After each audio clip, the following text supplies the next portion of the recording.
Qin Chen tidak tahu mengapa setelah keempat api ini bergabung, mereka berubah menjadi api teratai hijau. Tetapi ketika nyala api ini terbentuk dan sepenuhnya dikendalikan oleh Qin Chen, tubuh Qin Chen tiba-tiba meledak dengan aura kekacauan yang mengejutkan. Api teratai hijau itu tampaknya tumbuh dari kekacauan, dipenuhi dengan aura yang agung dan memiliki jejak nafas kehidupan. Setelah api teratai ini dikendalikan oleh Qin Chen, itu langsung memasuki laut jiwa Qin Chen, dan di bawah mata terkejut Qin Chen, api teratai hijau ini benar-benar mengakar di lautan jiwa Qin Chen. Aura kacau berkabut dan aura sifat Hongmeng menghantui Qin Chen, membuat Qin Chen tertegun. Karena, dia bisa merasakan bahwa api teratai hijau ini benar-benar berakar di dalam jiwanya, berakar dan bertunas, seperti kehidupan nyata, tidak seperti api kehampaan sebelumnya, meski tertahan di benak Qin Chen, api itu bisa dimanipulasi dan melakukan serangan. Namun, api teratai hijau ini tampaknya telah menjadi kehidupan nyata, tidak dapat didesak oleh Qin Chen. Satu-satunya hal yang dapat didesak oleh Qin Chen adalah gugusan hijau yang melonjak di atas api teratai hijau. Api ini terus naik dan turun, berfluktuasi dalam kekacauan. Api teratai abadi. Pikiran Qin Chen tiba-tiba muncul dengan kalimat seperti itu. Di bawah cahaya api teratai hijau ini, tubuh Qin Chen juga diterangi secara transparan, dan jiwanya naik ke langit dengan bulan biru. Baik itu lautan jiwa atau tubuh, Qin Chen tampaknya telah dicuci, dan tubuh dibaptis dengan sempurna oleh kekacauan. Begitu Qin Chen mengangkat tangannya, api teratai mekar di tangannya. Namun, ini hanya sekelompok kecil yang diperoleh dari api teratai hijau. Itu hanya jejak, tapi ada perasaan mengerikan membakar dunia. Saat nyala api ini muncul, langit biru dipantulkan menjadi hijau. Energi kacau tak berujung Qin Chen tertahan, termasuk api teratai hijau, semuanya menyatu ke dalam tubuh Qin Chen. Dan pemandangan ini juga menarik perhatian banyak master terhormat di tangga. Harta karun itu akan segera keluar. Ucap semua orang bersemangat dan saling memandang. Bahkan para master dari klan Huoluan tidak peduli untuk mengusir para master dari ras lain. Mereka memandang satu demi satu, dan mata mereka dipenuhi dengan antusiasme yang tak ada habisnya. Putra Huoluan dan yang lainnya memimpin para master untuk maju satu demi satu, bersaing untuk memperebutkan harta karun dalam suasana kacau di atas panggung. Aura dari atas mengejutkan semua orang, mengetahui bahwa harta ini benar-benar luar biasa. Di bawah, master terhormat lainnya juga diam-diam melangkah maju, tetapi tidak berani mendorong terlalu dekat, mata mereka berkedip. Di bawah pengawasan semua orang, di platform tinggi di puncak tangga, udara kacau tak berujung menghilang, dan bayangan hitam muncul seperti tidak ada apa-apa. Mata semua orang berapi-api. Mata putra Huoluan menjadi gila, dan dia segera meraih bayangan gelap di suasana yang kacau. Namun, saat berikutnya, putra Huoluan terbang keluar, dan jatuh ke tanah dengan malu di depan mata semua orang. Semua orang terkejut.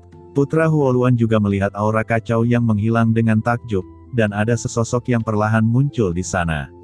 Putra Huoluan, Anda gagal memenangkan saya sebelumnya, mengapa? Apakah sekarang Anda masih ingin menarik saya ke dalam tim Anda?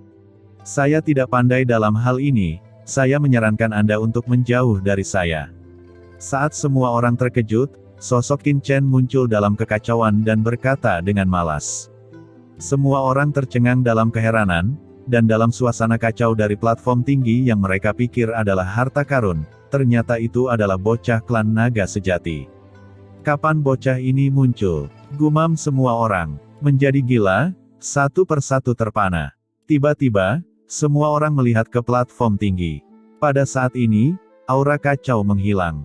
Semua orang melihat ada platform tinggi di belakang Qin Chen, tapi sekarang kosong dan tidak ada yang tersisa. Mungkinkah itu? Sebuah dugaan melayang dari benak semua orang. Jika tidak ada harta di platform tinggi ini, mereka tidak percaya, maka satu-satunya kemungkinan adalah harta itu telah diambil oleh Qin Chen yang datang lebih dulu. Untuk sementara, mata semua orang panik, tapi kali ini, mata mereka tertuju pada Qin Chen. Pangeran, ucap seorang master dari keluarga gagak emas jelas memikirkan hal ini, dan buru-buru menatap Pangeran Jinwu. Mari kita lihat perubahannya terlebih dahulu. Ucap Pangeran Jinwu dengan suara yang dalam, matanya berkedip. Dia bukan orang idiot, dia secara alami dapat memikirkan apa yang orang lain pikirkan. Dan yang mulia lainnya tidak segera bergerak maju ke arah Qin Chen, tetapi semua mata mereka tertuju pada putra Huo Luan. "Bocah dari klan naga sejati, aku tidak menyangka kamu ada di sini." Ucap putra Huo Luan berdiri dan menggertakkan giginya. Dia ditolak oleh Qin Chen sebelumnya, dan ini sangat memalukan, dan dia ingin membalaskan dendamnya sejak lama. Hanya saja Qin Chen dilindungi oleh Pangeran Jinwu sebelumnya, dan dia sedikit menghindari perangkap tikus. Sekarang melihat pemandangan ini, dia langsung mengerti bahwa ini adalah kesempatan terbaik untuk mengincar Qin Chen. "Nak, apakah ada harta karun di sini barusan? Katakanlah, kemana perginya harta itu?" Ucap putra Huo Luan berkata kepada Qin Chen dengan suara yang dalam. Sebelum berurusan dengan Qin Chen, akan lebih baik jika dia bisa mendapatkan harta karun itu. "Harta karun? Harta apa? Saya belum melihat harta apapun di sini." Ucap Qin Chen memandang semua orang yang hadir sambil tersenyum, dan merasakan mata berapi-api semua orang. "Apakah kamu pembohong? Ada platform yang begitu tinggi di sini, jadi bagaimana mungkin tidak ada harta? Terlebih lagi, ada apa dengan aura kacaumu? Katakan dengan cepat apakah kamu telah memurnikan harta itu atau memakannya?" Ucap putra Huo Luan meraung. "Tidak bisakah saya berlatih di sini dan merasakan jalan yang kacau? Anda seharusnya merasakan jalan di sini sebelumnya. Ini tempat yang bagus untuk berlatih jalan yang kacau. Tidak baik bagi kita untuk berlarian, jadi tidak ada gunanya datang ke sini jika Anda tidak memiliki pemahaman yang baik tentang jalan itu." Kata Qin Chen tersenyum ringan. "Bocah dari klan naga sejati, sepertinya kamu enggan mengatakan, apakah kamu ingin menipu kami? Memang benar surga punya jalan. Jika Anda tidak pergi, neraka tidak memiliki pintu. Anda harus masuk." Kata putra Huo Luan kembali ke ketenangannya sebelumnya, matanya dingin dan penuh dengan niat pembunuh. Melihat pemandangan ini, mata Gui Chandizun berkilat, dan dia sedikit ingin mencoba. Dia tahu kekuatan Qin Chen, jadi dia tidak terburu-buru sendirian. Namun, dia kini telah bergabung dengan tim putra Huo Luan. Selama dia bersatu dengan banyak pemain kuat di tempat kejadian dan bersama-sama memenangkan Qin Chen, itu pasti akan sangat mudah. Mata Gui Chandizun berkedip, diam-diam menghitung. Qin Chen dengan malas melirik putra Huo Luan, dan berkata, "Neraka. Anda berani menyebutnya neraka? Menyingkirlah, saya harus pergi ke tempat lain untuk mencari harta karun. Saya tidak punya waktu untuk membuang waktu dengan Anda di sini." Sebelum putra Huo Luan berkata, Gui Chandizun tiba-tiba tersenyum tipis. Ada jalan Buddha Yin di sekelilingnya, dan suara Buddha terdengar di sekujur tubuhnya, tetapi seluruh orang itu mengeluarkan napas yang suram. Ini seperti hantu yang memanjat dari tanah. Ketika tersenyum, itu membuat orang ketakutan. "Temanku dari klan naga sejati, aku dengan tulus mengingatkanmu bahwa putra Huo Luan tidak akan melakukan apapun kepadamu jika kamu baik kepadanya. Kamu mengatakan bahwa kamu tidak mendapatkan harta itu. Selama kamu bersedia mengeluarkan ruang penyimpananmu dan biarkan kami memeriksanya, aku yakin putra Huo Luan tidak akan mempermalukanmu. Ada begitu banyak orang kuat dari semua ras di sini, dan kamu adalah satu orang. Begitu banyak orang telah bekerja sangat keras untuk datang ke sini. Jika memang kamu tidak mengambil harta itu, kamu dapat pergi dengan aman, karena takut hati semua orang tidak bahagia." Kata Gui Chandizun dengan mata menyipit. Mata Qin Chen dingin, dan dia menatap Gui Chandizun, sementara Gui Chandizun menatap Qin Chen dengan muram, tanpa rasa takut atau mundur. Qin Chen langsung mengerti tujuan dari Gui Chandizun. Ini untuk menggunakan putra Huo Luan dan begitu banyak orang yang hadir untuk bertarung dengan dirinya sendiri untuk merebut pelindung pergelangan tangan virtual dari tubuhnya. Qin Chen mengangkat kelopak matanya dan berkata, "Mengapa aku harus membuat kalian bahagia?" Ucap Qin Chen berjalan menuruni tangga. Putra Huo Luan mengedipkan mata, dan tiba-tiba sekelompok orang kuat bergegas dan menghalangi jalan Qin Chen. "Jika Anda tidak menyerahkan harta itu, saya khawatir Anda tidak akan bisa keluar hidup-hidup hari ini," kata King Kong Dizun sambil tersenyum. Qin Chen memandangi sekelompok master terhormat yang menghalangi jalannya, lalu melirik banyak master terhormat lainnya dari 10.000 ras di tangga, dan tersenyum ringan. Apakah itu benar? Ucap Qin Chen memandang putra Huo Luan, dan kemudian ke Pangeran Jinwu. Di sisi Pangeran Jinwu, ada juga beberapa master yang datang dan menghalangi jalan, jelas sedikit ingin mencoba. Mengapa? Pangeran Jinwu, apakah Anda ingin membuat masalah dengan kursi ini? Kata Qin Chen mengabaikan putra Huo Luan, tetapi berkata sambil tersenyum pada Pangeran Jinwu. Kakak Long Chen, maaf, tempat ini terlalu besar. Bukan saya ingin menentang Anda. Ini benar-benar tentang harta karun. Ini masalah masa depan kelompok etnis, dan saya tidak bisa menghindarinya. Ucap Pangeran Jinwu melangkah maju dan melipatkan tangannya. Tapi saudara Long Chen, saya punya saran. Ucap Pangeran Jinwu dengan suara nyaring dan melanjutkan, selama Anda bersedia menyerahkan harta yang Anda dapatkan di sini dan membaginya secara merata dengan klan Jinwu saya dapat melindungi saudara Long Chen, dan Anda dapat pergi dengan aman. Begitu Pangeran Gagak Emas mengatakan ini, wajah putra Huo Luan tiba-tiba berubah sedikit, dan dia berteriak, Pangeran Gagak Emas, kamu dan aku sama-sama anggota klan iblis, jangan membuat kesalahan. Pangeran Jinwu mengabaikan putra Huo Luan, tetapi menatap Qin Chen dan berkata, bagaimana, apakah saudara Long Chen menyukai proposal saya? Tujuan mereka tinggal di sini tidak lebih dari untuk mendapatkan harta karun di sini, tetapi yang kuat di sini seperti awan, belum lagi ras lain, hanya putra Huo Luan, kekuatannya tidak lebih lemah dari mereka, jika mereka dapat dengan mudah dengan kemungkinan mendapatkan setengah dari harta itu, Pangeran Gagak Emas secara alami tidak mau menjadi musuh orang lain. Adapun putra Huo Luan dan lainnya yang akan mengambil tindakan terhadapnya setelah mendapatkan harta karun itu, Pangeran Jinwu tidak takut sedikit pun. Hahaha, Pangeran Jinwu, jika kursi ini benar-benar memiliki harta, akan sangat berharga untuk dipertimbangkan jika dapat dibagi dan diberikan kepada Anda. Sayang sekali, saya tidak bisa menyetujui proposal Anda, kata Qin Chen sambil tersenyum. Pangeran Jinwu, kamu baik hati membantu orang lain, kamu bisa melihat bagaimana orang lain memperlakukanmu.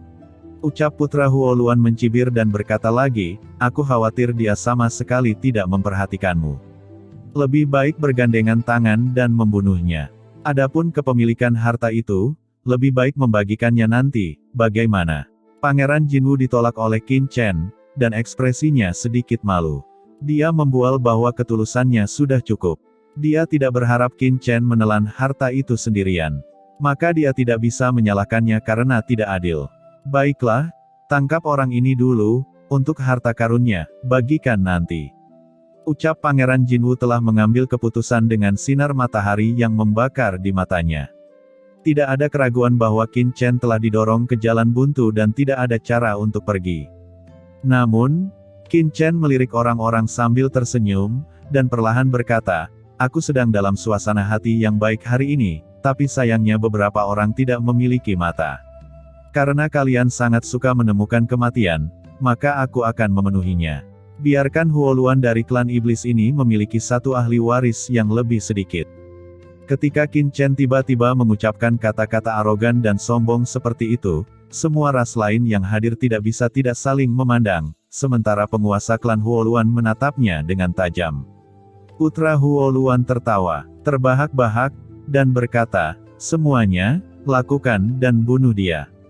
Bawahan putra Huo Luan sudah sangat marah, begitu putra Huo Luan memberi perintah, dan semua orang tiba-tiba menjadi emosional, dan mereka mengorbankan harta mereka tanpa ampun, langsung menyerang ke arah Qin Chen.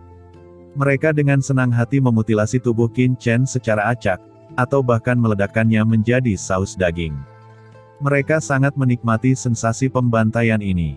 King Kong Dizun, Gui Chan Dizun, dan Iblis Malam juga bergerak, tetapi mereka tidak mengambil langkah pertama, mereka hanya mendekat, mencari peluang, dan mereka tidak terburu-buru. Pangeran Jinwu menghela nafas sedikit, tetapi sosoknya mengikuti, tidak aktif dalam kehampaan.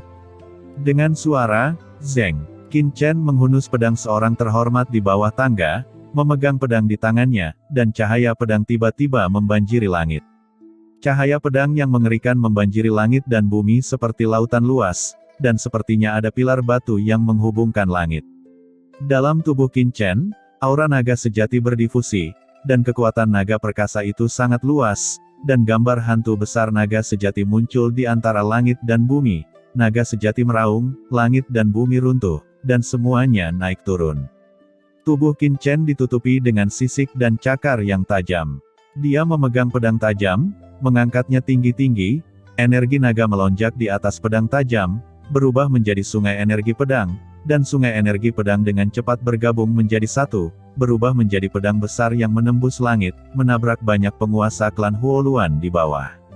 Dengan raungan, aura pedang tak berujung meresap, dan langsung menghancurkan semua harta yang menyerang ke arah Qin Chen.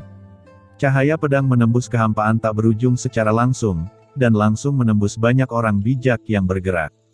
Semua bawahan putra Huoluan dipaku ke tanah, dan saat suara mendesis terdengar, cahaya pedang terus menembus tubuh mereka, melenyapkan kekuatan bangsawan di tubuh mereka.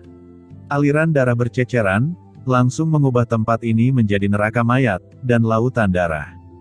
Begitu Qin Chen bergerak, itu adalah jalan pedangnya yang kuat. Niat pedang yang menakutkan meresap, seperti 6 reinkarnasi, dengan aura pembunuhan dan kehancuran, dikombinasikan dengan aura naga sejati yang menakutkan yang unik dari klan naga sejati, membuat semua orang terhormat menggigil ketakutan. Jeritan datang dan pergi satu demi satu. Di bawah pedang ini, puluhan orang terhormat langsung ditembus, entah mati atau terluka parah, tergeletak di tangga, darah berceceran di mana-mana. Semua master di tempat kejadian juga terpana. Dengan satu pedang, Qin Chen mengalahkan lebih dari 10 orang kuat dengan satu pedang.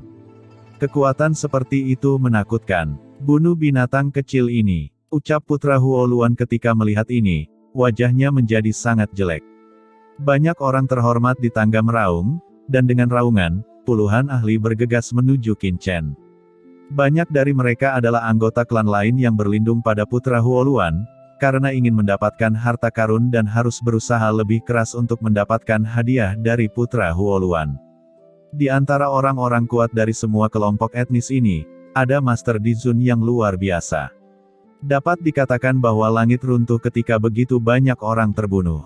Sepertinya ini akan menjadi pembantaian. Kata Qin Chen tersenyum tipis dan menebas mereka tanpa ampun. Dalam tubuh Qin Chen, domain spasial tiba-tiba dilepaskan, menutupi kekosongan ini. Selain itu, pelindung pergelangan tangan virtual juga muncul, dan di bawah desakan Qin Chen, energi kacau di lengannya melonjak ke langit dan menyatu menjadi pedang tajam.